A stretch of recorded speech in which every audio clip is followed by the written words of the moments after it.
Mamá, solo 30 euros. La voz al otro lado del teléfono era extraña. Era, sin duda, la de su hijo Mateo, pero en lugar de la vitalidad que debería albergar un joven de 20 años, había una especie de humedad, un matiz de frío y urgencia que no encajaba.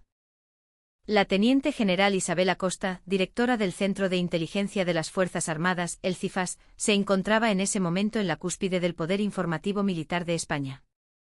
Sin embargo, en aquel instante no era más que la madre de un soldado raso. Sobre el escritorio de su despacho en Madrid, solo los documentos, alineados con una precisión milimétrica, delataban la naturaleza de su carácter. Su vida entera debía estar bajo control, cada variable calculada. Pero Mateo, su hijo, era su única variable incontrolable, su única debilidad. Dejó escapar un suspiro casi inaudible, abrió la aplicación del banco en su móvil y transfirió los 30 euros al instante. La paga de un soldado era miserable, seguramente necesitaba algo de la cantina. Lo dejó pasar. La grieta en su mundo perfectamente ordenado volvió a manifestarse exactamente 2 semanas después. Mamá, ¿podrías? ¿50 euros? Esta vez, la cantidad había aumentado. La voz era aún más baja, más sumergida en una especie de lodo invisible. Isabel detuvo la pluma con la que estaba a punto de firmar un informe clasificado. Sus sentidos, afinados por décadas de contrainteligencia, detectaron instintivamente una señal de peligro. Su trabajo consistía en leer los flujos de información, en detectar el engaño en la voz de un agente doble, en la sintaxis de un mensaje interceptado. Y ahora, en la voz de su propio hijo, se mezclaban de forma inequívoca el engaño y el miedo. ¿Qué razón podría tener un soldado raso, que llevaba menos de un mes en su destino en la base militar de San Gregorio, para necesitar 50 euros con tanta urgencia? No fumaba y la comida estaba cubierta. Preguntó con una calma que no sentía. ¿Ocurre algo, Mateo? No, es solo que necesito una cosa. Te lo explicaré todo cuando vaya de permiso. La respuesta fue una evasiva. Isabel frunció el entrecejo. Había interrogado a docenas de sospechosos, a informantes, a traidores. Ese intento de cortar la conversación de forma tan breve y tajante era la reacción clásica de quien teme que si el diálogo se alarga, la verdad empiece a filtrarse por las fisuras de sus mentiras. Pero no insistió. La presión es más efectiva cuando el adversario no está preparado, no cuando ha levantado sus defensas. Le envió los 50 euros. Pero, en lugar de llamar a su ayudante, utilizó una línea segura personal para contactar directamente con el suboficial mayor de la compañía de su hijo. Por supuesto, se identificó simplemente como la madre del soldado Mateo Vargas, residente en Madrid, y utilizó un número de teléfono no rastreable hasta su cargo. Preguntó por su hijo, por su adaptación a la vida en la base, e inquirió de forma indirecta si había alguna situación en la que los soldados pudieran necesitar dinero extra. El suboficial mayor se limitó a ofrecer respuestas de manual. La vida en el cuartel era satisfactoria, todos los soldados se estaban adaptando bien, un discurso aprendido y vacío. Isabel colgó y se quedó pensativa. La voz del suboficial era insensible, carente de toda emoción. O bien ocultaba algo, o bien no sabía absolutamente nada. Las dos opciones eran igual de preocupantes. Y cuando llegó la tercera llamada, Isabel supo con una certeza helada que le recorrió la columna vertebral, que no se trataba de una simple petición de dinero. Era una señal de socorro. Mamá, lo siento muchísimo, pero necesito 100 euros. Ahora mismo. La voz era casi un susurro cargado de una tensión a punto de quebrarse. Sonaba como si alguien estuviera escuchando a su lado, impregnado de una urgencia desesperada. 30, 50 y ahora 100 euros. Una escalada progresiva. Era un patrón inconfundible. En su mente los circuitos analíticos de la directora del CIFAS comenzaron a girar a toda velocidad. Esto no era un gasto voluntario. Era una extorsión. Alguien le estaba robando la paga a su hijo. La soldada de un recluta es fija, y que le quitaran 100 euros de golpe solo podía significar que ocurría sistemáticamente el día de cobro. De acuerdo. Te los envío. Transfirió el dinero. E inmediatamente se puso en pie. Sus ojos ya no eran los de una madre preocupada. Eran los de un depredador alfa que ha localizado a su presa. Llamó a su ayudante de campo. Cancela toda mi agenda de mañana. Es un viaje no oficial. No quiero el vehículo de mando. Prepara un coche civil, de la flota no identificada. Conduciré yo misma. Se dirigió a su armario personal en el despacho y escogió una chaqueta y unos pantalones discretos, ropa que no llamaría la atención. Mañana no sería la teniente general Isabel Acosta. Mañana, debía parecer una simple y desvalida ama de casa que iba a visitar a su preocupado hijo. Para ver la verdad, a veces es necesario ocultar el arma más poderosa que se posee. Al día siguiente la carretera que atravesaba Los Monegros, en Aragón, se antojaba especialmente desolada y áspera. Isabel aferraba el volante del discreto Seat León que le habían preparado. El coche no desentonaba en el camino que conducía a la base militar. Al pasar el puesto de guardia, el soldado de la puerta comprobó su DNI con desgana y le indicó el camino hacia la sala de visitas. Isabel actuó de forma deliberadamente torpe, casi perdida, mientras sus ojos escaneaban cada detalle del entorno. El aire en la base era pesado, opresivo. Los rostros de los soldados con los que se cruzaba estaban tensos, y en los ojos de los mandos intermedios se adivinaba una mezcla de hastío y arrogancia. Llevaba unos 10 minutos esperando en la desangelada sala de visitas cuando, a lo lejos, vio a Mateo acercándose. A simple vista, su rostro estaba demacrado. El joven risueño de las fotos con sus amigos antes de alistarse había desaparecido por completo. Al entrar en la sala, Mateo forzó una sonrisa. «Mamá, ¿cómo has venido hasta aquí?» «Sin avisar». Isabel lo observó en silencio. Luego lentamente extendió la mano y le sujetó la barbilla. Mateo, sorprendido, intentó apartar la cabeza, pero ella le obligó a girar el rostro hacia la luz. Y entonces lo vio. Justo debajo de la línea de la mandíbula derecha, casi en la unión con el lóbulo de la oreja. Estaba hábilmente oculto, pero en la zona que rozaba con el cuello de la guerrera, permanecía la sombra de un hematoma. Ya amarillento, perdiendo color, pero era, sin lugar a dudas, la huella de un golpe. El corazón se le convirtió en un bloque de hielo. «¿Qué es esto?» Su voz fue baja y serena, pero aplastó el aire de la sala con más peso que cualquier grito. Las pupilas de Mateo se dilataron, presas del pánico. «No es nada. Un golpe tonto durante un ejercicio de instrucción. Ya sabes cómo soy de torpe. Vuelvo a preguntar. ¿Qué es esto?» Los ojos de Isabel perforaban las pupilas de su hijo. Era mentira. Una herida de instrucción no deja ese tipo de marca. Aquello era una contusión clásica, provocada por un puño o un objeto duro. Mateo no pudo soportar esa mirada. No era la mirada de una madre normal. Era la de un poder absoluto que lo ve todo, que no acepta nada que no sea la verdad. Finalmente los hombros de Mateo se hundieron. De los ojos del joven de 20 años brotaron las lágrimas que había estado conteniendo durante semanas. «Mamá, tengo mucho miedo». La confesión de Mateo fue devastadora. Todo era obra del capitán de su compañía. Un tal teniente Javier Montes, un oficial recién salido de la academia con ínfulas de señor feudal. Exigía un impuesto a los soldados el día de cobro. Primero 30 euros, luego 50. A los que se resistían los machacaba sutilmente durante las maniobras, o los llamaba aparte durante las guardias nocturnas para someterlos a humillaciones y palizas. Los 100 euros eran la nueva tarifa, recién establecida. ¿Por qué? ¿Porque nadie ha denunciado nada? ¿Al teniente coronel, al suboficial mayor?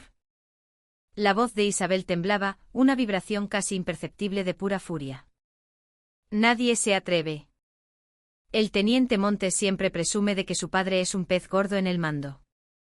Que si te chivas, el único que sale perdiendo eres tú. De hecho, un compañero escribió una queja anónima en el buzón y esa misma noche se lo llevaron. A los pocos días, lo habían trasladado a otra unidad, expedientado como soldado problemático. Soldado problemático. El estigma más sutil y cruel dentro del ejército. Un encubrimiento perfectamente organizado. Y en el centro de todo, un niñato con el galón de teniente. El hematoma de Mateo era el precio por haber dudado en transferir los 100 euros a tiempo. Isabel tomó la mano temblorosa de su hijo. Su mente era ya un torbellino de miles de planes de batalla. Esto no era un simple caso de abuso. Era un cáncer que carcomía los cimientos de la disciplina militar. Y ese cáncer había osado tocar a su hijo. Mateo, llamó. Él la miró con los ojos anegados en lágrimas. Escucha atentamente lo que te voy a decir. Para ti, hoy no ha pasado nada. La visita ha ido bien y tu madre ha vuelto a casa. Vuelve a tu barracón. No le digas ni una palabra de lo que hemos hablado a nadie. Ni siquiera a tu mejor amigo. ¿Entendido? Mamá, ¿qué vas a hacer? Por favor, no hagas nada, yo puedo aguantar. Mateo Vargas le cortó Isabel.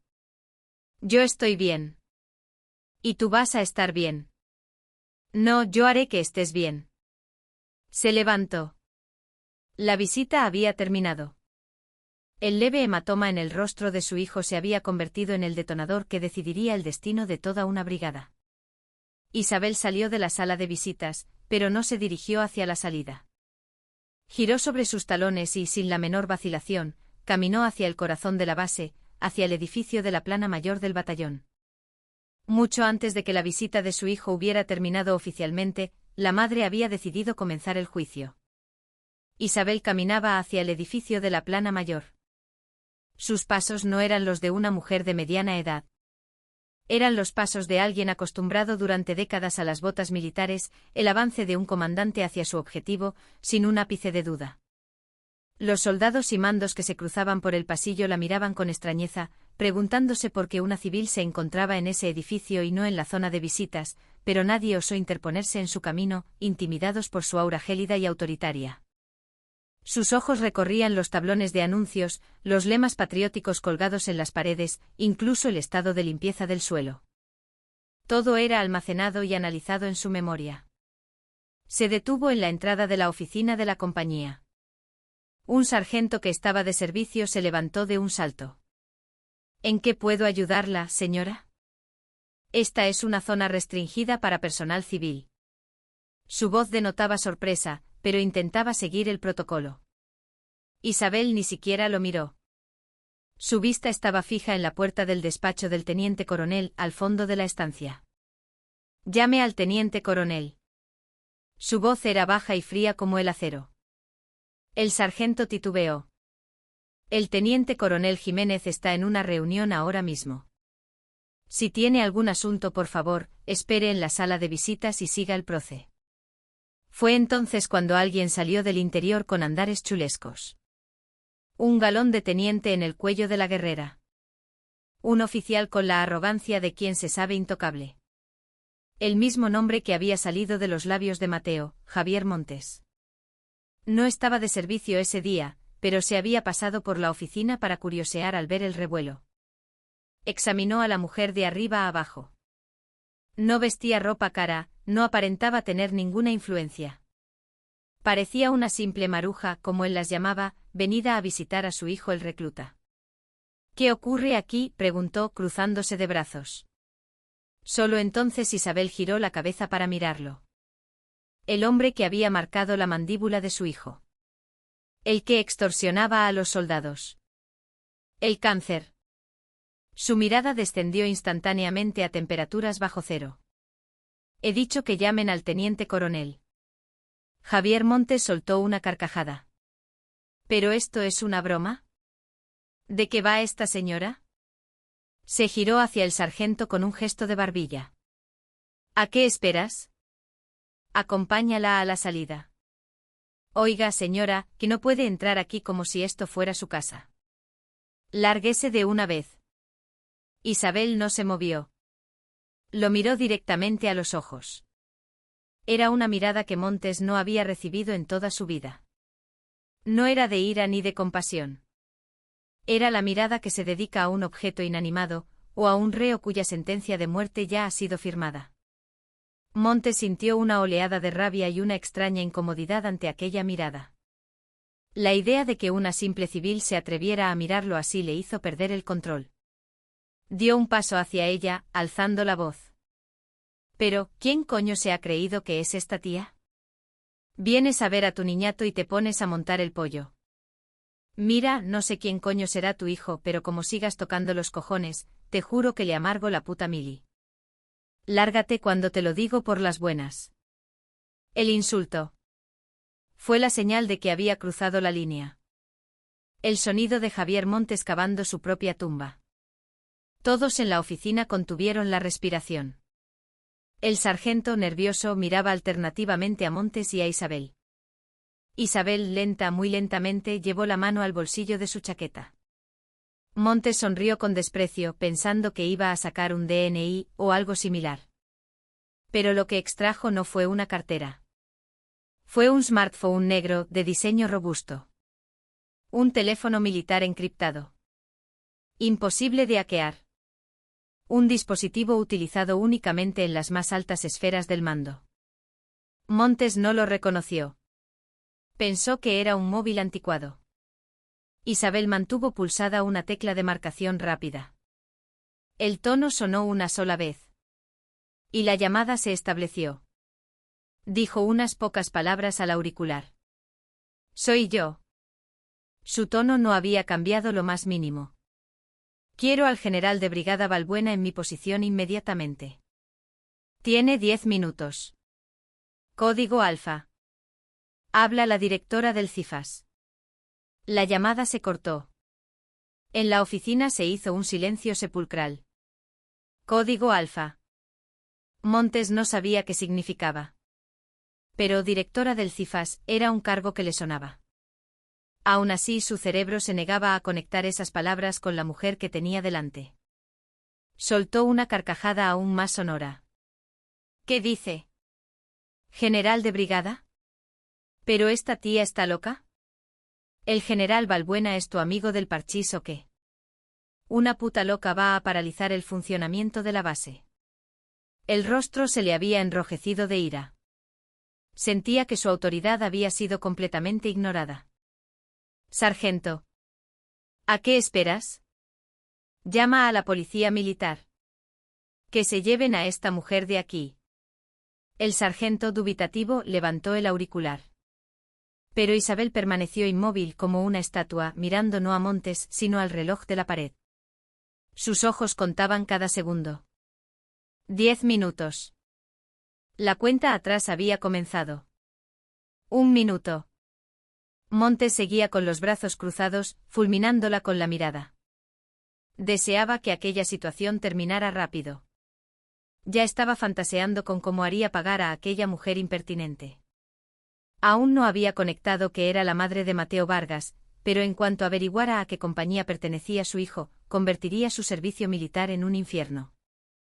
3 minutos. El sargento había intentado llamar a la policía militar, pero balbuceaba que la línea no funcionaba. Parecía como si toda la red de comunicaciones de la base se hubiera colapsado momentáneamente. Isabel no se movió. Su sola presencia parecía absorber todo el aire de la estancia. 5 minutos. Montes empezaba a sentir una extraña inquietud. ¿De dónde salía la confianza de esa mujer? La fanfarronada de llamar a un general. ¿Y si? ¿Y si fuera verdad? No, imposible. Sacudió la cabeza. 7 minutos. A lo lejos comenzó a oírse un sonido débil. Al principio pensó que era el viento del cierzo. Pero el sonido creció rápidamente. Eran sirenas. No de la Policía Nacional. Era el sonido grave y amenazante de las sirenas de una escolta de vehículos de mando militar. 8 minutos. El sonido de las sirenas era ya ensordecedor, sacudiendo toda la base. Todos los soldados en la oficina se asomaron a las ventanas. El rostro de Montes comenzó a tensarse. No puede ser. No puede ser. 9 minutos. Un chirrido agudo de neumáticos resonó justo delante del edificio. Las sirenas se callaron de golpe. Se oyeron varias puertas de coche cerrándose con violencia. Y luego el eco de pesadas botas militares corriendo a toda velocidad por el pasillo. No era una persona. Eran varios oficiales corriendo como si les fuera la vida en ello. Y a los 10 minutos, exactamente a los 10 minutos y 2 segundos, la puerta de la oficina se abrió de par en par con un estruendo. El primero en entrar fue el teniente coronel. Su rostro estaba blanco como el papel, como si acabara de recibir una sentencia de muerte. Entró sudando y jadeando, y al ver a Isabel vestida de civil, se quedó paralizado. Pero la verdadera conmoción venía detrás de él.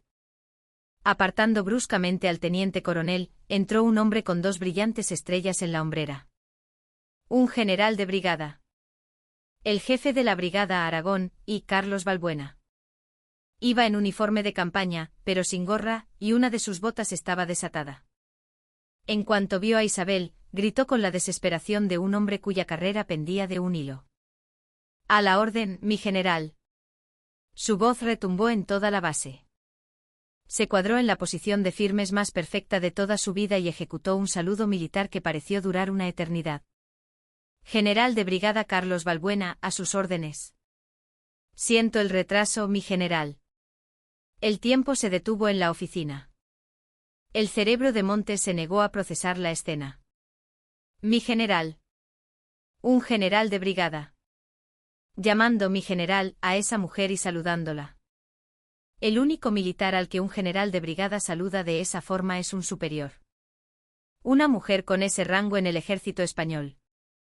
Solo podía ser una persona. La jefa de toda la inteligencia militar. La dama de hierro, la reina de hielo.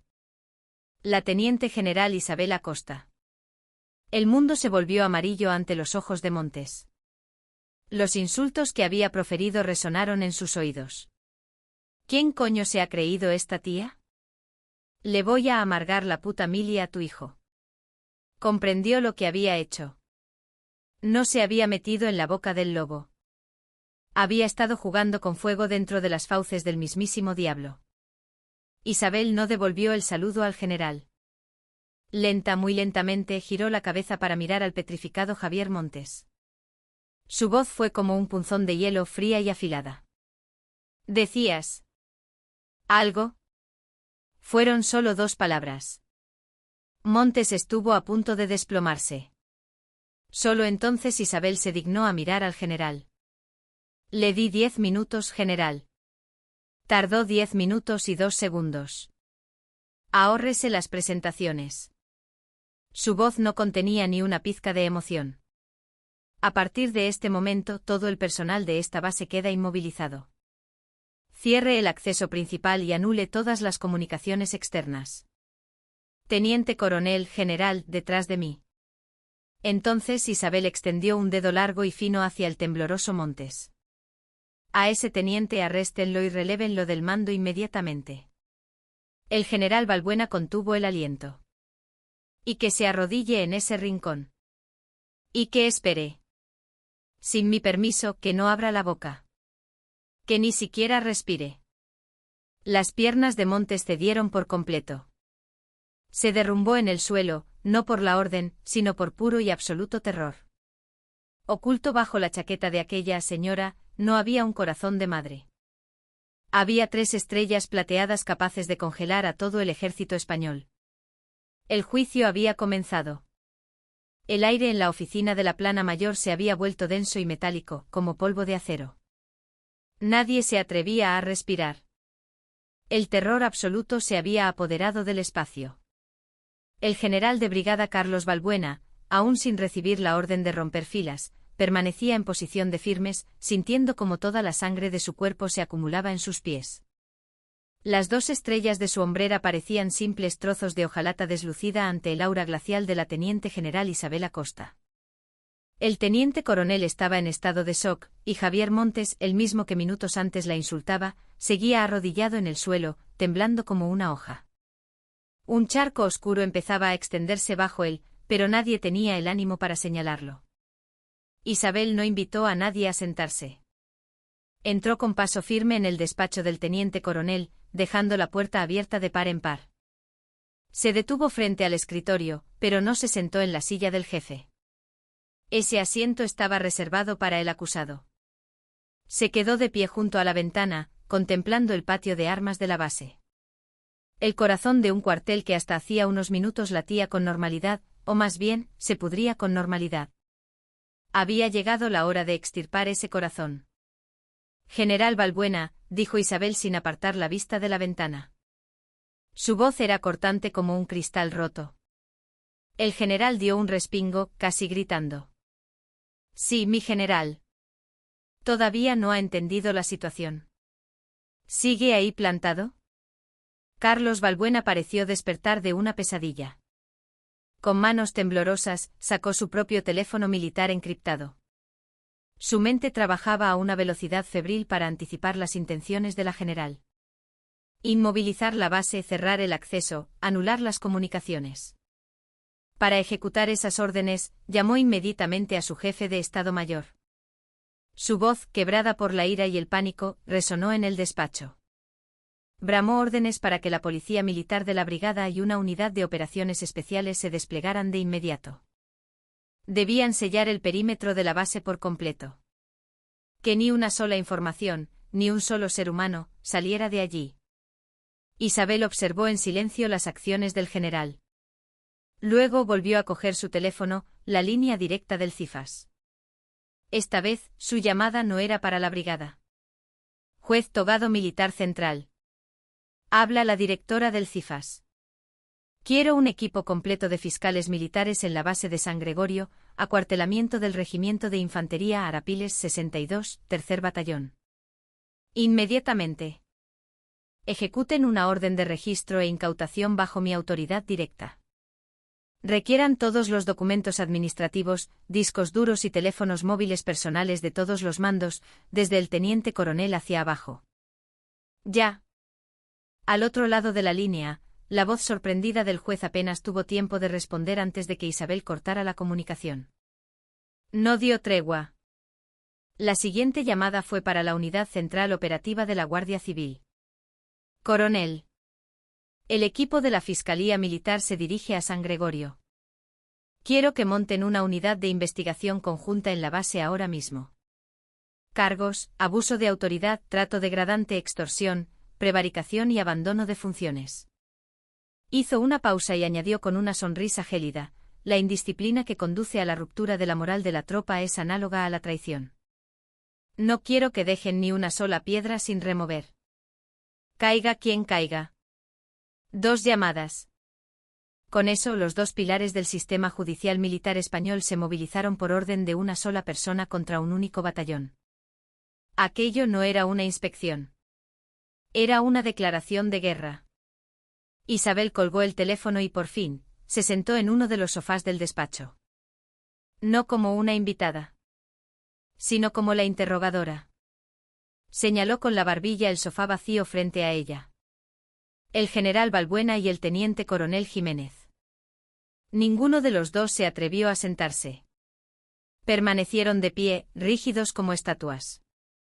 Siéntense. Los 2 oficiales se sentaron mecánicamente en el borde del sofá. Entonces Isabel posó su mirada en Javier Montes, que seguía arrodillado. Ese. Teniente Javier Montes, ¿cierto? Lo escrutó con el mismo desprecio con el que se mira a una cucaracha. Le dijiste al soldado Mateo Vargas que tu padre era un pez gordo en el mando. Que si se quejaba, su carrera militar terminaría antes de empezar. ¿Es eso cierto? Montes no pudo responder. El terror le había paralizado las cuerdas vocales. La mirada de Isabel se desplazó hacia el teniente coronel. Teniente coronel Jiménez. Un capitán de su batallón se dedicaba a estas prácticas, ¿y usted va a decirme que no lo sabía? Ricardo Jiménez, el teniente coronel, tenía los labios blancos y secos. Buscaba desesperadamente una excusa. Mi general. No. No había recibido ningún informe al respecto. Mentira.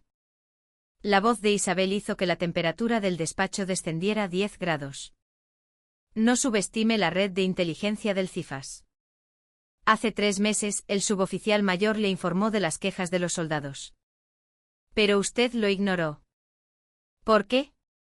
Sus ojos taladraban las pupilas del oficial. ¿Por qué lo ignoró? ¿Por el padre de ese teniente? Sí. El general de división Arturo Montes. Comandante de la división Castillejos. Ese es el padre del teniente Montes, ¿verdad? Del rostro de Ricardo Jiménez desapareció hasta la última gota de color.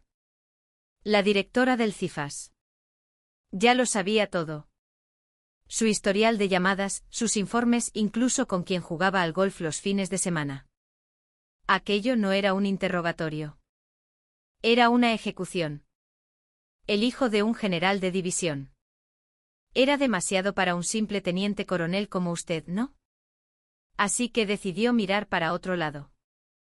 ¿Esa es su forma de mandar?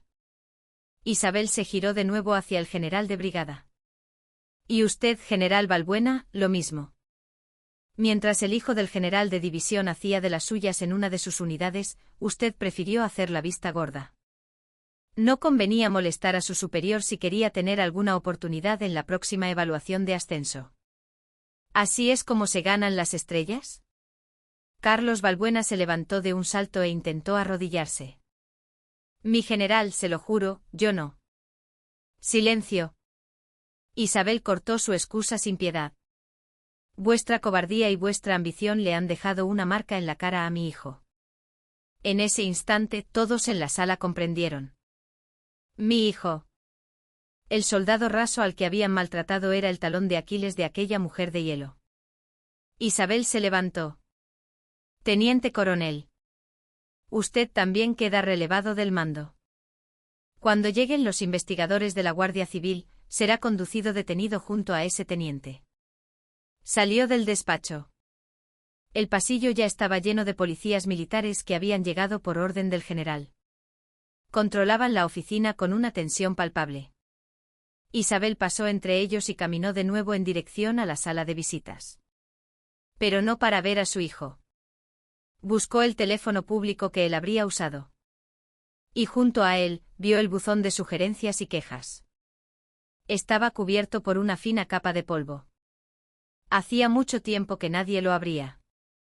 Era la prueba de que la confianza había muerto en aquel lugar. Isabel arrancó el candado del buzón con sus propias manos, como si fuera de papel. Dentro un montón de notas amarillentas. Las leyó una por una.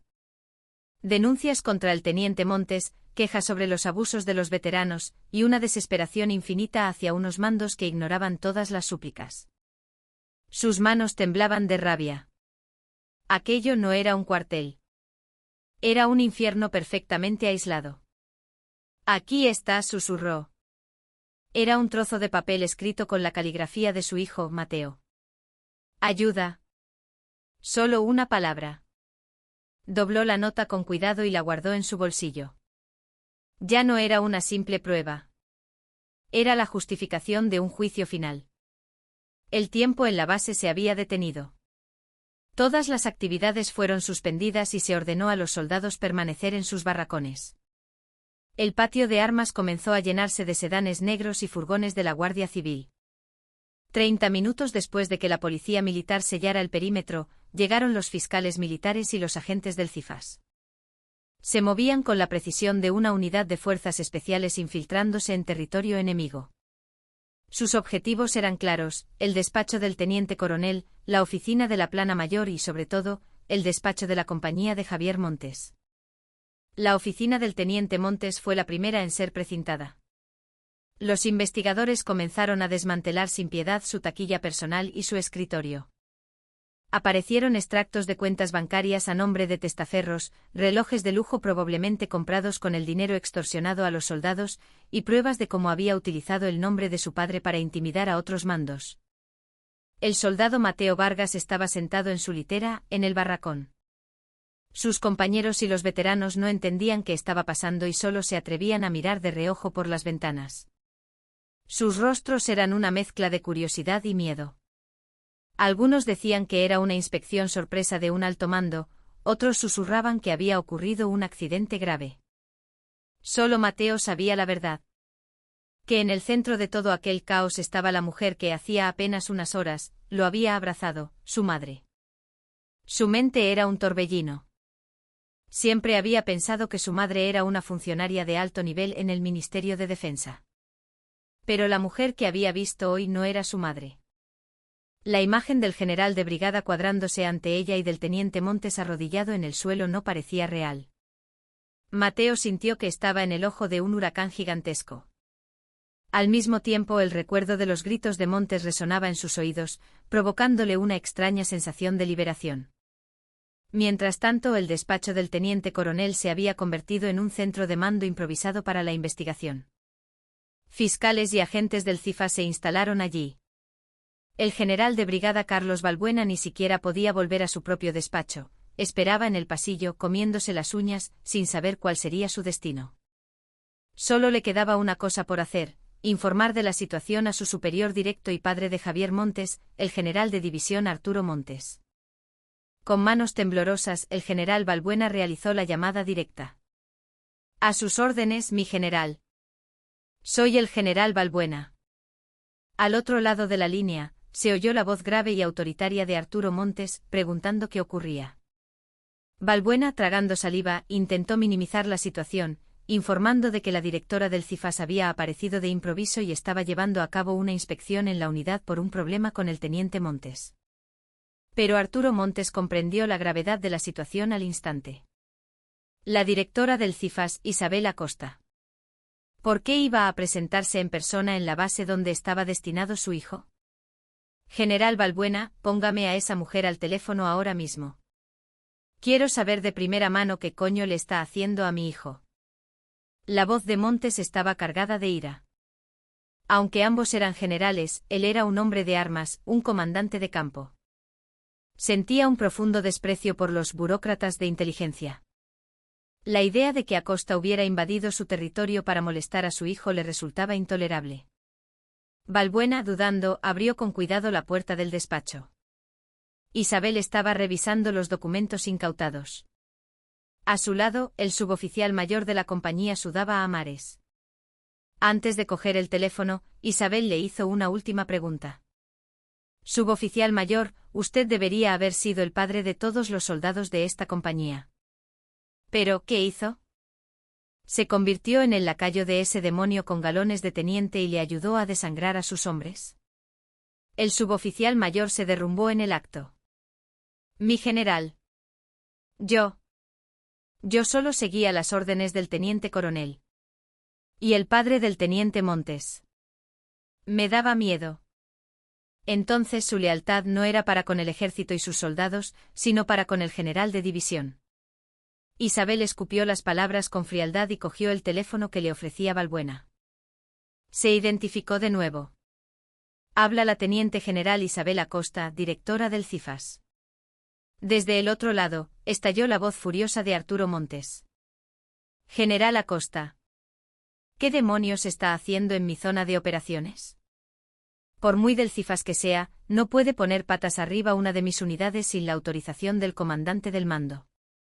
O retira a sus hombres de inmediato, o elevaré una queja formal al más alto nivel. Era una amenaza. La presión de un general de división, un peso pesado del ejército de tierra. Isabel escuchó en silencio. Todos los investigadores en la sala contuvieron la respiración. Era el choque de dos titanes. Cuando Montes terminó, Isabel habló. Su voz era un tono más baja y fría que cuando interrogaba al suboficial mayor. General Montes, ¿me está amenazando? No es una amenaza, es el procedimiento. Deje en paz a mi hijo. Su hijo, le interrumpió Isabel. Su hijo está a punto de ser conducido detenido por mis hombres. Los cargos son extorsión, agresión, trato degradante y abuso de autoridad. Y ahora mismo estoy investigando si usted estaba al tanto de estos hechos y los encubrió, o si incluso los instigó. ¿Qué? Pero esta mujer. General Montes, la voz de Isabel se afiló como una cuchilla. Usted se sienta en su trono de general de división llevando un reloj comprado con el dinero que su hijo robó, y pisando unas botas manchadas con la sangre de los soldados a los que su hijo apaleó. Y ha osado tocar a mi hijo. Mi hijo. Con esas dos palabras, Arturo Montes se quedó momentáneamente sin habla. Isabel no colgó. Lanzó su ultimátum. A partir de este momento ordeno una inspección general de contrainteligencia sobre toda la división Castillejos. Su despacho y su residencia oficial no serán una excepción. Cuelgue el teléfono y preséntese ante mí. Le doy 30 minutos. Si tarda un segundo más, el primer detenido será usted. Isabel colgó el teléfono bruscamente sin esperar respuesta. Le devolvió el aparato al general Balbuena, cuyo rostro era ya una máscara de cera. Balbuena comprendió que aquello no era algo que el general Montes pudiera detener. Aquella reina de hielo estaba lo suficientemente furiosa como para enfrentarse a toda la división, si era necesario. Las puertas del infierno se habían abierto de par en par. En el instante en que Isabel Acosta le dio 30 minutos de plazo al general de división Arturo Montes, el despacho del teniente coronel del 3er batallón dejó de ser una simple oficina de investigación.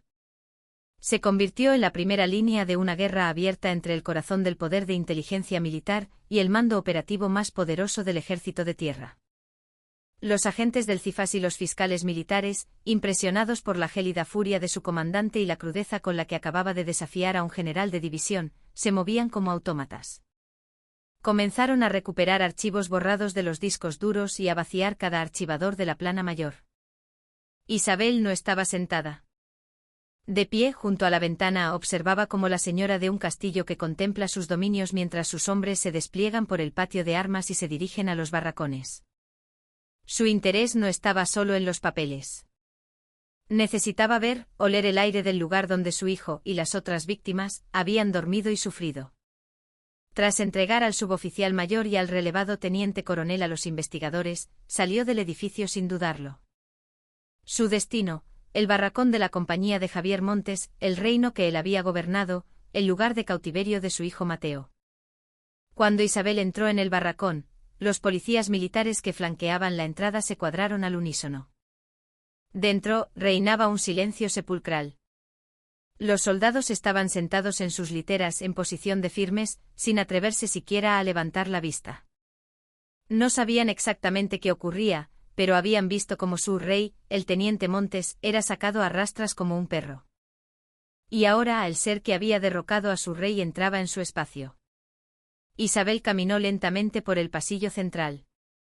Solo se oía el sonido de sus botas. Se detuvo frente a la litera con el nombre de Mateo Vargas. La manta estaba perfectamente doblada. Pero los ojos de Isabel no podían ser engañados. Con una mano enguantada, retiró la manta y levantó la almohada. Debajo descubrió una mancha tenue casi imperceptible, de sangre y lágrimas secas. Su hijo había llorado en silencio en ese mismo lugar. Abrió la taquilla. Dentro había unas cuantas cartas de casa y una pequeña libreta desgastada. La abrió. En sus páginas, anotadas meticulosamente por fechas, estaban las cantidades que había entregado a Montes. 30 euros, 50 euros, 100 euros. Y junto a su nombre los nombres de otros compañeros y las cantidades que ellos también habían pagado. No era un simple recordatorio. Era la prueba acumulada en medio del terror por un chico joven, con la esperanza de poder denunciar algún día aquel infierno. Una evidencia escrita con lágrimas de sangre. Isabel cerró la libreta y la guardó en un bolsillo profundo de su uniforme. Miró a los otros soldados. Todos eran chicos de 20 años, los hijos preciados de alguien. En sus ojos se mezclaba el miedo, la resignación y una muy tenue chispa de esperanza. Isabel se dirigió a ellos. Soy la directora del Centro de Inteligencia de las Fuerzas Armadas. Su voz era baja, pero resonó en todo el barracón. Hoy habéis guardado silencio ante la injusticia y las órdenes ilegales. Como soldados. Pero he visto en esta libreta cuál ha sido el precio de vuestro silencio. No estoy aquí para juzgaros a vosotros.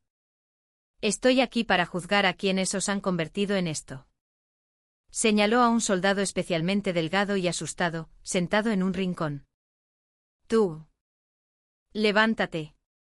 El soldado se puso en pie de un salto. ¿Qué te hizo el teniente Montes? Di la verdad. Los labios del soldado temblaban. No se atrevía a hablar, mirando de reojo a los veteranos. Aquí no hay veteranos. No hay teniente coronel. En este momento, la única autoridad en esta base soy yo. Vuelvo a preguntar, ¿qué te hicieron? Su voz contenía una fuerza imposible de desafiar. De los ojos del soldado brotaron por fin las lágrimas. Empezó a contar cómo Montes le había roto la solicitud de permiso delante de sus narices, cómo le había quitado todo el dinero que sus padres le habían enviado, cómo lo había llamado aparte durante una guardia para patearlo con sus botas militares. Su confesión fue la chispa que prendió la mecha. De todas partes del barracón empezaron a surgir sollozos reprimidos y testimonios de abuso. El barracón se transformó en un confesionario masivo. Isabel escuchó cada palabra de dolor, cada testimonio, sin perder un solo detalle. Fue en ese momento cuando un estruendo que hacía vibrar el suelo llegó desde el exterior. El sonido de las palas de un helicóptero. El polvo del patio de armas se levantó en un remolino. 30 minutos. Habían pasado exactamente 28. Un helicóptero de transporte negro aterrizó bruscamente y la compuerta se abrió. De él saltó un hombre con 3 estrellas en la hombrera. El general de división Arturo Montes. Su rostro estaba rojo de ira. Detrás de él, le seguían su jefe de Estado Mayor y el jefe de la Policía Militar de la división. Montes caminó con paso decidido hacia el barracón, como si fuera a aplastar a un invasor en su propio territorio. Isabel dejó de escuchar a los soldados y se giró lentamente hacia la entrada. Los dos generales se encontraron cara a cara en mitad del pasillo. El comandante de campo, curtido por el viento y el sol de maniobras, contra la directora de inteligencia, forjada en las sombras y la vigilancia. Era como el choque de 2 placas tectónicas. Montes fue el primero en hablar. Su voz temblaba de furia. General Acosta. ¿Qué cree que es esto? Entrar en mi división con tropas sin mi autorización es un acto de insubordinación. Es un abuso de poder flagrante. Retire a sus hombres y lárguese. Su grito resonó en el pasillo. Pero Isabel no parpadeó. Lo miró directamente a los ojos. Abuso de poder, dice. Entonces, ¿qué es esto? Sacó del bolsillo la libreta ensangrentada de su hijo y se la arrojó al pecho. ¿Qué es esto? Es el registro de las extorsiones de su hijo a sus soldados. Mientras su hijo hacía esto, ¿usted qué hacía sentado en su trono de general? Montes miró la libreta y por un momento se quedó sin palabras, pero enseguida soltó una risa arrogante. ¿Me está diciendo que ha montado todo este circo por unas niñerías? El ejército es así, general. En el engranaje siempre hay roces. Esto es algo que se arregla internamente. Niñerías, la voz de Isabel se volvió siseante. Dio un paso hacia él. Entonces, ¿esto también es una niñería? Abrió de par en par la puerta del dormitorio, señalando a los soldados asustados y llorosos que había dentro. ¿Los moratones de estos chicos son una niñería? Sus pagas robadas, sus permisos rotos, las palizas nocturnas. ¿Todo eso son roces del engranaje, general Montes? Esos son soldados. Si no pueden aguantar un poco de presión. Presión. Esto no es presión. Es un delito. Y usted ha estado encubriendo a un delincuente. Isabel sacó su teléfono y reprodujo una grabación. Era la voz de Javier Montes, alardeando de que su padre era el general de división mientras amenazaba a otro soldado. Los agentes de Isabel ya habían estado monitorizando las comunicaciones de los principales implicados. Su hijo usó su nombre para crear este infierno. Y usted lo consintió. ¿Y ahora quiere arreglarlo internamente? General Montes, usted ha perdido toda autoridad moral para mandar. El rostro de Montes cambió de color. Jugó su última carta. Acosta, no se atreva a juzgarme. Yo soy el responsable de este sector de la defensa nacional. Usted, una simple espía. Espía, Isabel sonrió con frialdad. Muy bien. Pues esta espía le va a enseñar ahora mismo cómo se desmorona su imperio. La orden de detención y procesamiento para su hijo, el teniente Javier Montes, acaba de ser emitida. Cargos: extorsión agravada, lesiones, abuso de autoridad. Y usted, Isabel señaló el pecho de Montes con su dedo, usted va a ser investigado oficialmente por el CIFAS por encubrimiento y prevaricación. Todos estos soldados son testigos, y esta libreta es la prueba. ¿Alguna objeción? Arturo Montes comprendió. Había caído en una trampa. Isabel sabía que vendría, sabía que protestaría, y había preparado todas las pruebas para aplastarlo en cuanto abriera la boca. Era una emboscada. Un escenario perfectamente diseñado para un juicio final. Las 3 estrellas del general de división Arturo Montes se estaban apagando ante la furia helada de la teniente general Isabel Acosta. El pasillo del barracón, con los 2 generales enfrentados, era un campo de batalla silencioso. Arturo Montes, que había vivido toda su vida como un comandante de campo venerado, no podía aceptar que su autoridad se desmoronara ante una mujer a la que consideraba una burócrata. Luchó con el último resquicio de su orgullo. General Acosta, no cruce la línea. Si yo caigo, toda mi división se desestabiliza. Se abrirá una brecha en la defensa de este país. ¿Está dispuesta a asumir esa responsabilidad? Esto ya no es sobre mi hijo. Es un asunto de seguridad nacional. Desenvainó la excusa más pesada que un militar puede esgrimir, el escudo definitivo, la seguridad nacional. Atacarlo a él era atacar la seguridad de España. Pero Isabel tenía un martillo listo para hacer añicos ese escudo. Seguridad nacional. General Montes, ¿de qué seguridad nacional me habla? Lo escrutó de arriba a abajo con una mirada glacial. La seguridad que permite que en el ejército que los ciudadanos sostienen con sus impuestos, en el ejército al que los padres confían a sus hijos, se les robe su paga, se les rompan los huesos y se les aniquile el espíritu. Esa es su seguridad nacional. Isabel se giró para mirar a los soldados dentro del barracón. La verdadera seguridad nacional consiste en que estos chicos tengan el valor de apuntar sus fusiles al enemigo. Pero usted y su hijo han hecho que esos fusiles apunten hacia adentro, hacia sus propios compañeros. Un hombre como usted, que apuñala a sus tropas por la espalda, es la verdadera brecha en nuestra seguridad. Ya no había nada más que hablar. Pasó de largo a Montes y dio una orden a su jefe de equipo de investigación del CIFAS. General de división Arturo Montes. A partir de este momento queda suspendido de sus funciones de mando. Informaré personalmente al jefe de Estado Mayor del Ejército.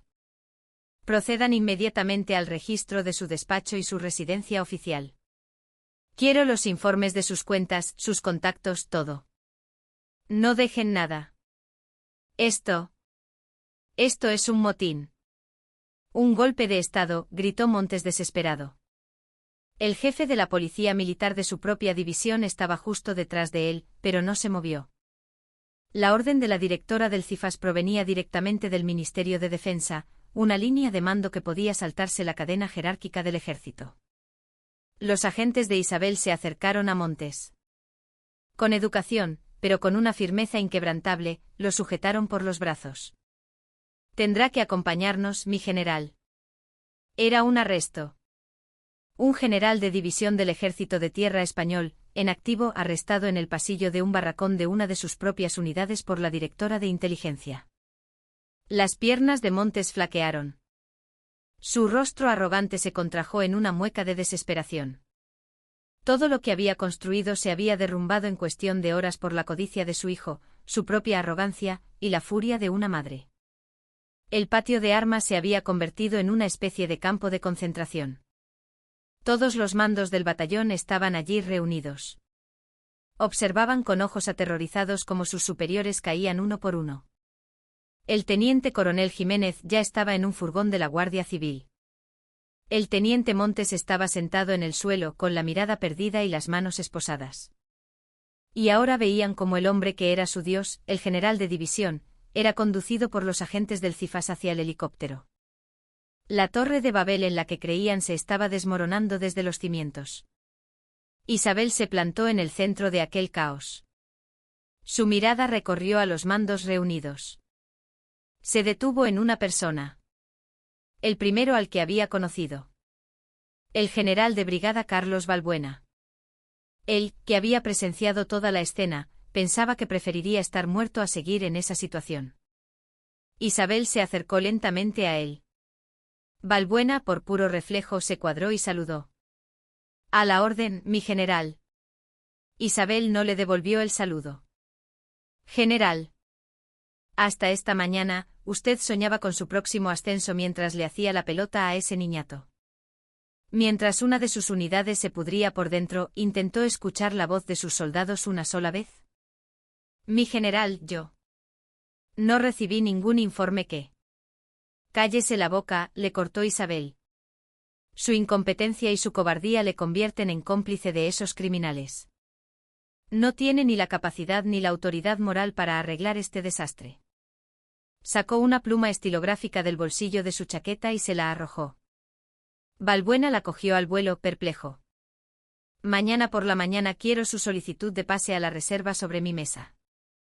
Le estoy dando la oportunidad de irse con dignidad. Antes de que tenga que arrancarle yo misma esas estrellas del hombro. Es el último favor que le hago. El general de brigada miró la pluma en su mano temblorosa. Su carrera militar había terminado. Aniquilada por una pluma lanzada por la madre que había venido de visita. Todo estaba hecho. La unidad sería sometida a una investigación que equivaldría a su disolución, y los responsables estaban detenidos. La cadena de mando había sido pulverizada. Isabel se dirigió a un rincón del patio de armas, donde su hijo Mateo había sido aislado. Mateo lo había visto todo, el arresto del general, la humillación del general de brigada. No podía creer que esa mujer fuera su madre. La misma que le preparaba la cena y le curaba las heridas. No parecía real. Isabel se paró frente a él. Su rostro seguía siendo una máscara de hielo. Pero sus ojos por un instante vacilaron. Sin decir palabra alargó la mano y acarició la zona del hematoma en la mandíbula de su hijo, que ya casi había desaparecido. Ya ha pasado todo. Con esa sola frase, Mateo se derrumbó. Se aferró al uniforme de su madre y lloró como un niño. Isabel no le devolvió el abrazo. En su lugar, le sujetó los hombros con firmeza. No llores, soldado Vargas. Antes que mi hijo eres un soldado del ejército español. Y un soldado no llora ante la injusticia. Lucha contra ella. Grábate a fuego lo que ha pasado hoy.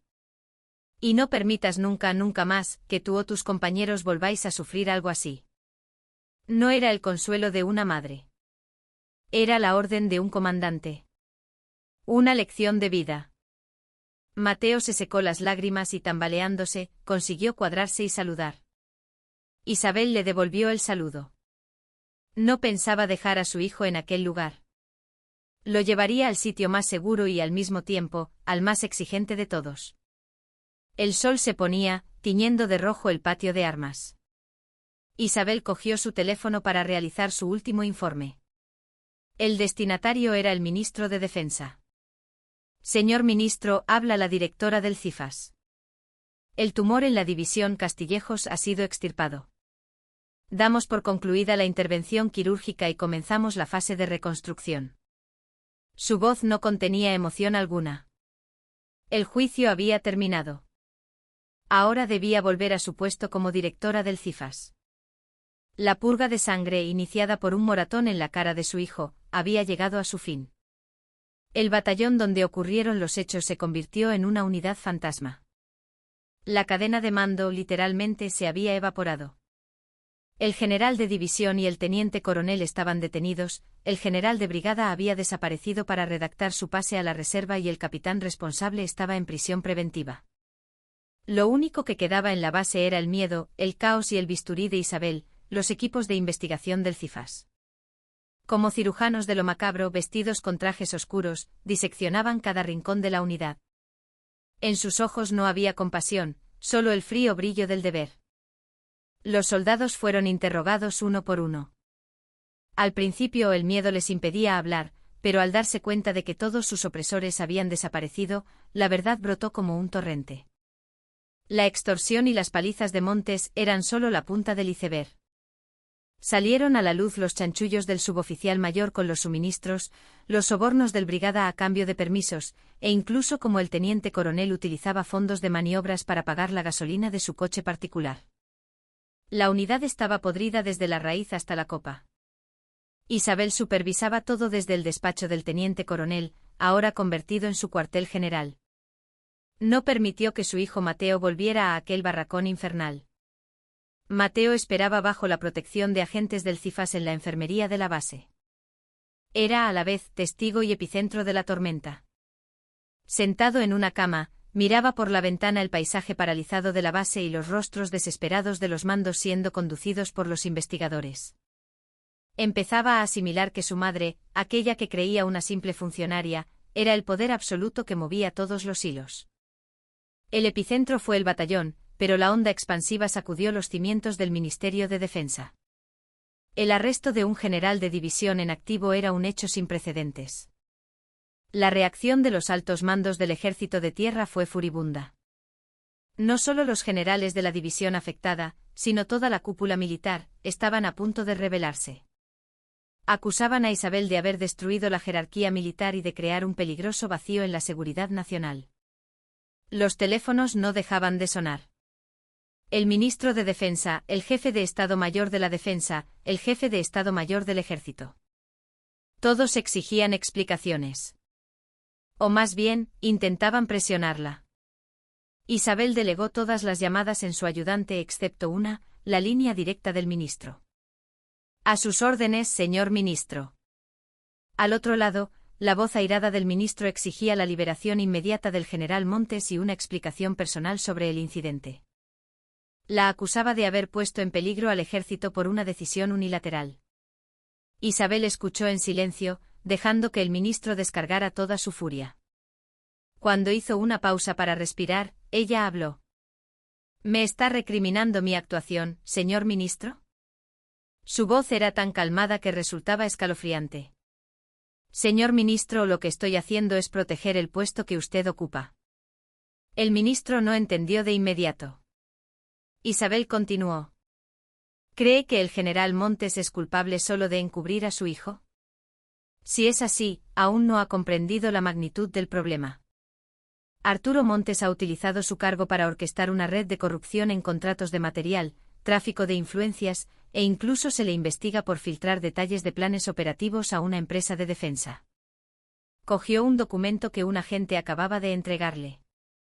Señor ministro, ¿sabía usted que el general Montes presionó al general Balbuena para que adquiriera un costoso sistema de comunicaciones de una empresa concreta? Resulta que esa empresa está dirigida por el primo de usted. Al otro lado de la línea se oyó una respiración entrecortada. La ira del ministro se transformó instantáneamente en pánico. Isabel lo sabía todo. La directora del CIFAS. No solo controlaba la información militar, sino también todos los puntos débiles de la cúpula de defensa. La cuchilla que había cortado la cabeza de Montes podía girarse hacia él en cualquier momento. General Acosta, ¿qué insinúa? Yo no he arrestado a Arturo Montes. He extirpado un cáncer. Si usted, señor ministro, intenta detener esta operación, el pus le salpicará. No empecé esto para salvar a mi hijo. Lo estoy haciendo para salvar a las Fuerzas Armadas. El moratón de mi hijo fue solo el primer síntoma que nos permitió descubrir este tumor gigantesco. Le dio a elegir. Obstruir la investigación y arriesgar su carrera, o hundirse con Montes. El ministro tuvo que tomar una decisión inteligente. Confío plenamente en su criterio, general. Adopte las medidas que considere necesarias. Yo me encargaré de minimizar la inestabilidad en la cúpula. La llamada terminó. Isabel había superado el primer obstáculo. Pero sabía que no era el final. Al caer un árbol tan grande como Montes, cientos de insectos que vivían a su sombra saldrían a la luz. Dio una nueva orden a su equipo. Quiero que analicen todos los datos incautados en el despacho y la residencia del general Montes. Especialmente sus comunicaciones y transacciones financieras de los últimos 2 años. Encuentren a todos los que estaban conectados con él. A todos. Los ojos de Isabel se posaron en el patio de armas, que se oscurecía con el atardecer. La tormenta no había hecho más que empezar. Y ella, de pie en el ojo del huracán, esperaba a enemigos aún más grandes. La caída del general de división Arturo Montes fue como la explosión del centro de una inmensa tela de araña. Los investigadores del CIFAS empezaron a seguir los hilos que se extendían desde él.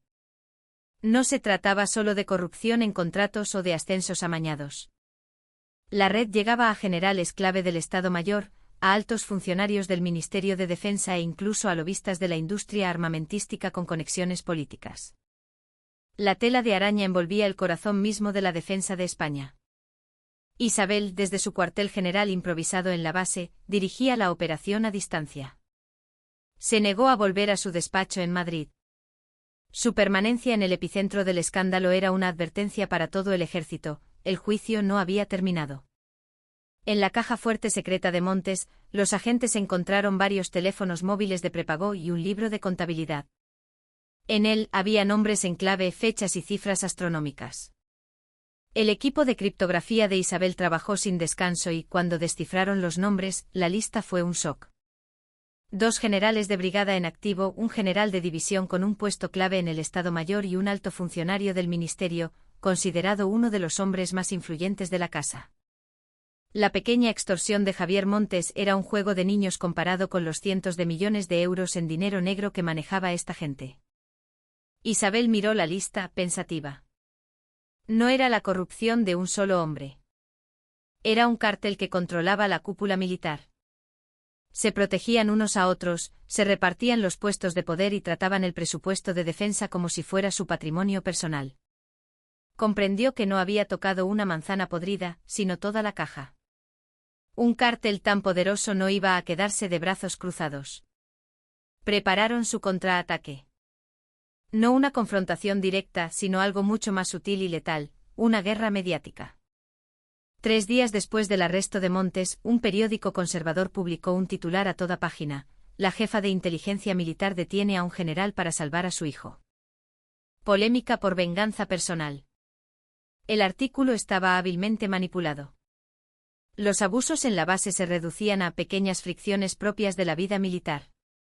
En cambio, la actuación de Isabel se describía como la de una madre histérica que, llevada por sus emociones, había destrozado la cadena de mando por un capricho de su hijo. El artículo citaba a fuentes militares anónimas, que la acusaban de abuso de poder y de crear una brecha de seguridad en un momento crítico. Era el contraataque del cártel. Atacaban el arma más poderosa de Isabel, su legitimidad. Intentaban transformar su purga en una vendetta personal. Atacaban su única debilidad, el hecho de que era madre. Isabel leyó el periódico en silencio en su despacho. Su ayudante, incapaz de contener la rabia, estalló. «Mi general, esto es una calumnia. Debemos denunciarlo inmediatamente». «No», le cortó Isabel, dejando el periódico sobre la mesa. «Eso es precisamente lo que quieren. Que reaccione, que me muestre emocional. Quieren convertirme en la madre que ha perdido la razón. Pero si no hacemos nada, la opinión pública. La opinión pública no sigue la verdad. Sigue la historia más sensacionalista». Isabel se levantó. En sus ojos no había ira. Se habían vuelto aún más fríos, si cabe. «Si quieren presentarme como una mujer loca de venganza, les concederé el deseo. Completaré mi venganza. De la forma más justa, más exhaustiva y más cruel posible». Convocó a sus jefes de equipo. Ellos también estaban alterados por el artículo. Isabel se plantó ante ellos. «Lo que diga la prensa no cambia nuestra misión. Al contrario, la confirma. Se burlan de nosotros, dicen que actuamos por un arrebato emocional. Pues bien, les responderemos con pruebas. Los nombres de esa lista. Esos son los que están detrás de este artículo». Levantó la hoja con la lista de nombres. «A partir de hoy, iniciamos una operación de registro e incautación simultánea contra todos los que figuran en esta lista. Me da igual si es el despacho de un general, el Estado Mayor o el propio ministerio. Vamos a demostrarles, derribando las puertas de sus despachos, que en el ejército español no hay santuarios. La orden reavivó el fuego en los ojos de los investigadores. Ya no era la batalla personal de su comandante. Era una guerra total entre el Cifás y el cártel corrupto por el alma del ejército. Isabel se quedó sola de nuevo. Miró por la ventana. El ataque de la prensa era solo el principio. Los políticos empezarían a presionar, y quizá incluso el ministro le daría la espalda. Podría quedarse completamente sola. Sacó del bolsillo la libreta ensangrentada de su hijo. La contempló. Venganza personal. Quizá tenían razón. El origen de toda su furia era, sin duda, el amor por su hijo.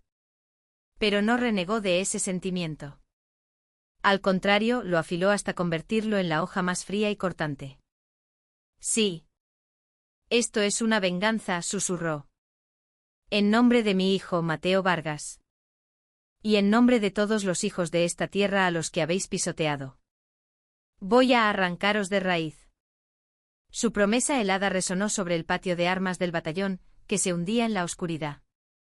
El filo de su espada, tras descubrir la verdadera cara de sus enemigos, estaba listo para volar. Antes de que despuntara el alba, la operación comenzó simultáneamente en varios puntos de España. Fue una declaración de guerra. Los agentes de operaciones especiales del Cifás y los fiscales militares desataron su furia sobre los nombres de la lista secreta de Montes. Un chalet de lujo en La Moraleja, una oficina en el complejo del Ministerio de Defensa en Madrid, los despachos de varios generales en el cuartel general del ejército. No hubo santuarios. Isabel, desde su puesto de mando en la base, seguía la operación en tiempo real. Una de las paredes de la oficina se había convertido en un mapa táctico gigante. Los puntos rojos que marcaban los objetivos se iban convirtiendo en puntos azules a medida que eran asegurados. El primer informe llegó desde el despacho del jefe de personal del ejército, el general de división Hernán Cifuentes, mano derecha de Montes. Los agentes reventaron una caja fuerte oculta tras una estantería.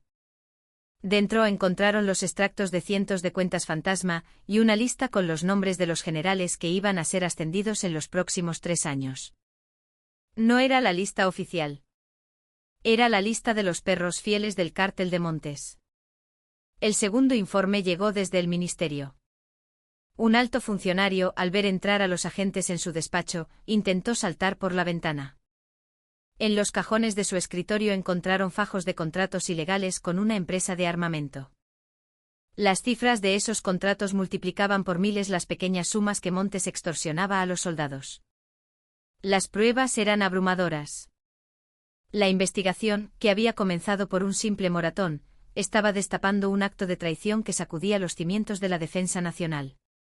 La operación simultánea de Isabel, ejecutada en respuesta al ataque mediático, era la prueba irrefutable de que sus acciones no estaban motivadas por una venganza personal, sino por el más estricto cumplimiento del deber. Justo cuando creía haber ganado la iniciativa, su ayudante le entregó una tablet con un informe urgente. No era otro artículo de prensa. Era una solicitud de denuncia interna, presentada oficialmente por un soldado del batallón. El denunciante era el soldado Raúl Soto, un veterano que compartía barracón con Mateo. Los ojos de Isabel se entornaron. Raúl Soto. Recordaba su rostro asustado en el barracón, callado en un rincón. Ahora solicitaba protección a cambio de revelar la verdad sobre todo el asunto. Conéctamelo. La imagen de Raúl Soto apareció en la pantalla. Su rostro seguía crispado por el miedo, pero había una nueva determinación en su mirada. Empezó diciendo que él lo había presenciado todo. Y entonces lanzó una bomba que congeló el aire del puesto de mando. El soldado Mateo Vargas no es una víctima. Era el contable del teniente Montes. La voz de Soto temblaba, pero su acusación era devastadora. Según él, Mateo, que tenía conocimientos de informática y contabilidad, se había convertido en el hombre de confianza de Montes. Era Mateo quien recogía el dinero de los soldados y llevaba el registro en la libreta. El dinero que le pidió a su madre no era porque le estuvieran extorsionando, sino porque faltaba dinero en la caja y necesitaba reponerlo. Esa libreta no es una prueba que él recogiera. Es su libro de contabilidad. Hace poco discutió con el teniente por el reparto de los beneficios, y por eso le pegó. Cuando supo que su madre era la directora del CIFAS, vio la oportunidad de vengarse por la traición y montó todo este teatro. Era el contraataque perfecto. Un veneno que atacaba la raíz misma de la investigación de Isabel. Su hijo Mateo, la víctima inocente que había sido el origen de todo, era en realidad el cómplice del verdugo. Si eso era cierto, Isabel se convertiría en una comandante despreciable que había arrestado a un general y puesto en jaque al ejército para encubrir los delitos de su propio hijo. El verdadero golpe del cártel acababa de empezar. Al no poder doblegarla con la prensa, apuntaban a su talón de Aquiles, a su hijo, con un cáliz envenenado. La denuncia de Soto ya había sido filtrada a varios medios. En cuestión de horas los titulares arderían: el hijo de la jefa de inteligencia, cómplice en la trama de extorsión. Isabel miró fríamente la imagen de Soto en la pantalla. Veía, detrás de sus ojos asustados, la mano de un titiritero mucho más grande. La estaban forzando a elegir. ¿Actuaría como una madre, protegiendo a su hijo? ¿O como una comandante, investigándolo? Estaban convencidos de que eligiera lo que eligiese, estaría acabada. Isabel cortó la conexión. Llamó a su ayudante. Detengan inmediatamente al soldado Mateo Vargas. Los ojos del ayudante se abrieron como platos. Mi general, pero... Antes que mi hijo es un testigo clave en esta investigación. No, a partir de ahora, es un sospechoso clave. Se giró hacia el resto de los investigadores y declaró: consideramos que el testimonio del soldado Raúl Soto es creíble. Aseguren al soldado Mateo Vargas y entréguenlo a la unidad de asuntos internos del CIFAS. A partir de este momento me retiro de toda la cadena de mando relacionada con este asunto. La investigación sobre mi hijo se llevará a cabo según el protocolo, sin ninguna excepción. Fue una decisión que equivalía a empujar a su propio hijo a la hoguera. La unidad de asuntos internos. Dependían directamente de ella, pero eran el único departamento con autoridad para investigarla a ella y a su familia. Eran sus perros de presa, pero unos perros con los colmillos lo suficientemente afilados como para morder la mano de su amo. Isabel, para extirpar la parte más dolorosa de su ser, había elegido su propio bisturí. Mateo fue sacado de la enfermería. El ambiente era muy diferente al del día anterior. No llevaba esposas, pero dos corpulentos agentes lo sujetaban por los brazos. Era a todos los efectos un arresto. No sabía qué estaba pasando, pero notaba cómo las miradas de los otros soldados se habían vuelto despreciativas y burlonas.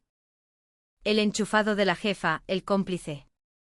La sala de interrogatorios era un pequeño cuarto sin ventanas en el sótano del edificio. Mateo se sentó frente a dos investigadores de asuntos internos. En sus ojos no había ni rastro de compasión. Eran hombres de Isabel, pero en ese momento su misión era destruir al hijo de Isabel. Soldado Vargas. ¿Ha oído el testimonio del soldado Soto? ¿Es cierto? La voz del agente era seca. Mateo apretó los labios. No, señor. No mienta. El libro de contabilidad que dice que llevaba es esta misma libreta. El agente arrojó sobre la mesa la libreta de Mateo, convertida ahora en una prueba en su contra. ¿Un soldado raso lleva un registro tan meticuloso? No tiene sentido, a menos que fuera para controlar el dinero. ¿Era para demostrarle al teniente Montes su eficacia? La presión era brutal. Mateo sentía que iba a derrumbarse. Pero no lo hizo. Recordó las palabras de su madre en el patio de armas. Un soldado no llora. Lucha. No, señor. Solo registré la verdad. Pensé que algún día tendría que salir a la luz. ¿Y aprovechaste la oportunidad cuando supiste que tu madre era la directora del CIFAS? ¿Traicionaste a Montes y te hiciste pasar por víctima? Los ojos de Mateo se llenaron de lágrimas, pero negó con la cabeza. No sabía que mi madre era la directora. Me enteré cuando vino a visitarme. ¿Y cómo vamos a creerte? El interrogatorio duró horas. Mateo estaba al límite, pero se aferró a la verdad. Al mismo tiempo, Isabel estaba en otra sala de interrogatorios. No miraba las cámaras que grababan el sufrimiento de su hijo. Se lo había prohibido a sí misma, como comandante y como madre. Frente a ella estaba el denunciante Raúl Soto. Soldado Soto, gracias por tu valentía. Gracias a ti, la investigación ha dado un nuevo giro. La voz de Isabel era sorprendentemente suave. Soto, aunque tenso, pareció relajarse un poco al sentirse protegido. Solo tienes que contar lo que viste. No temas nada. Yo te protegeré. Isabel le ofreció una taza de té caliente. Soto la cogió con manos temblorosas y empezó a relatar la historia que le habían preparado, cómo Mateo era el recadero de Montes, cómo recogía el dinero, cómo discutieron. Isabel escuchó asintiendo hasta que terminó. Entonces le tendió un documento. ¿Esto también es verdad? Era un extracto bancario. Una cuenta a nombre de la madre de Raúl Soto. 3 días antes, justo antes de que él presentara la denuncia, se había ingresado en esa cuenta la suma de 50.000 euros, a nombre de una fundación. El rostro de Soto se volvió blanco. Oí que tu madre necesitaba una operación urgente. Eres un buen hijo. Pero esta fundación es muy curiosa, ¿no crees? El presidente de su patronato es el cuñado del dueño de la empresa de armamento que el general Montes quería contratar. La voz de Isabel seguía siendo suave, pero para Soto sonó como una sentencia de muerte. ¿Y esto? Isabel le mostró una segunda foto. Era la hermana pequeña de Soto, saliendo del colegio. Detrás de ella, a cierta distancia, un coche negro la seguía. Imagino que temías lo que este coche podría hacerle a tu hermana si rechazaba su oferta. Así que aceptaste. 50.000 euros y la seguridad de tu hermana a cambio de lanzar una falsa acusación contra mi hijo. El cuerpo de Soto empezó a convulsionar. Mi general, yo. Tenías 2 opciones. Informarme de esto y solicitar mi protección. O ceder a su chantaje y mentir. Elegiste la segunda. Lo entiendo. Tu familia estaba en juego. Isabel se levantó. Pero cometiste un error fatal. Pensaste que yo protegería a mi hijo. Pero lo que hice fue enviarlo a él también a una sala de interrogatorios. ¿Sabes por qué? Agarró a Soto por la barbilla, obligándolo a mirarla. Sus ojos eran más fríos que el hielo. Para cazar a ratas como tú.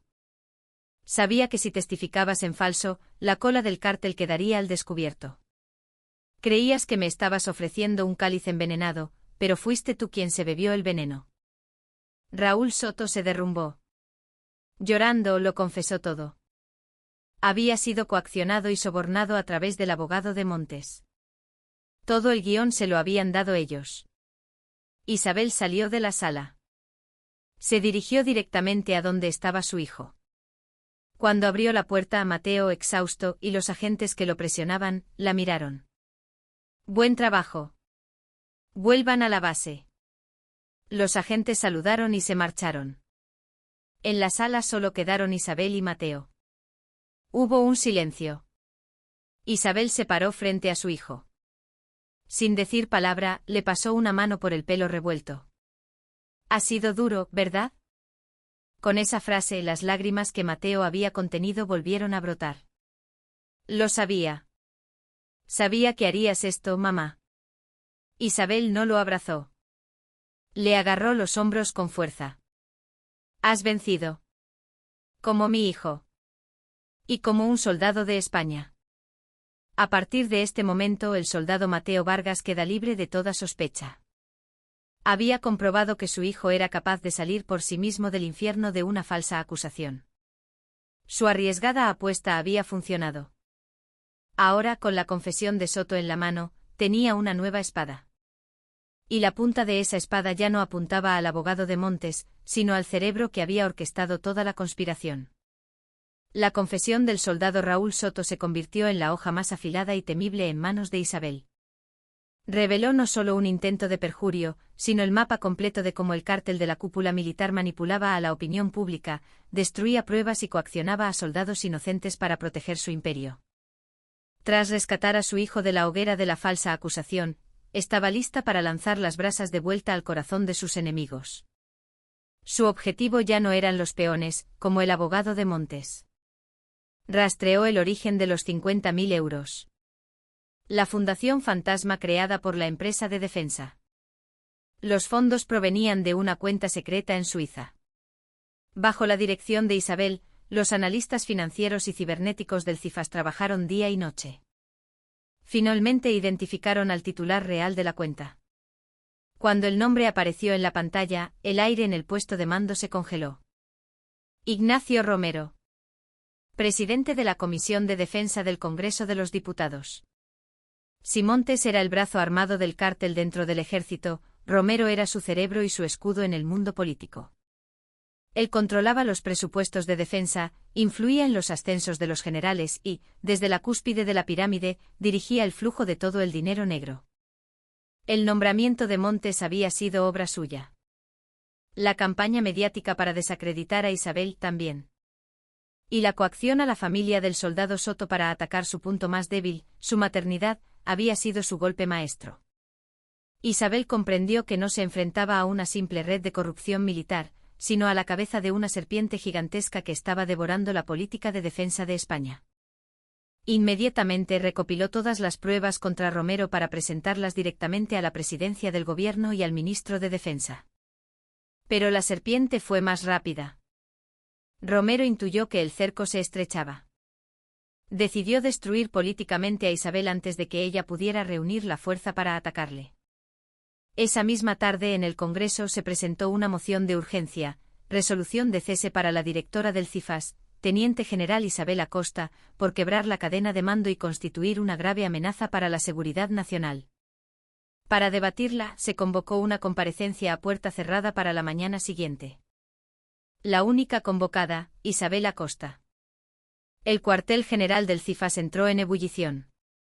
Su ayudante y sus jefes de equipo corrieron a su despacho improvisado. Le suplicaron que no fuera. Mi general, es una trampa. El Congreso es su territorio. Van a destruirla con argumentos políticos, no legales. Tiene razón. En el momento en que comparezca, dejará de ser una militar para convertirse en una acusada. Perderá toda la autoridad para dirigir la investigación. Tenían razón. Entrar de uniforme en el corazón de la política era un suicidio. Romero la iba a acusar de insurrección militar y con el apoyo de la opinión pública, la destituiría. Isabel escuchó en silencio. Miró por la ventana, hacia el barracón donde había sufrido su hijo. Luego se giró hacia sus hombres. Su voz fue tan fría y decidida como siempre. Para cortar la cabeza de la serpiente hay que entrar en su guarida. Se puso en pie.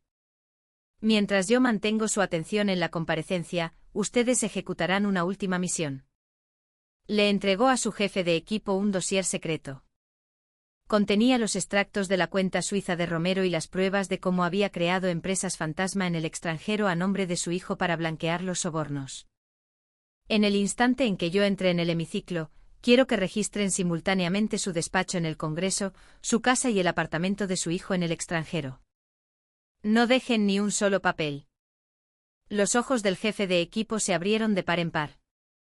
Registrar el despacho de un diputado en activo, y además del presidente de la Comisión de Defensa, era algo inaudito.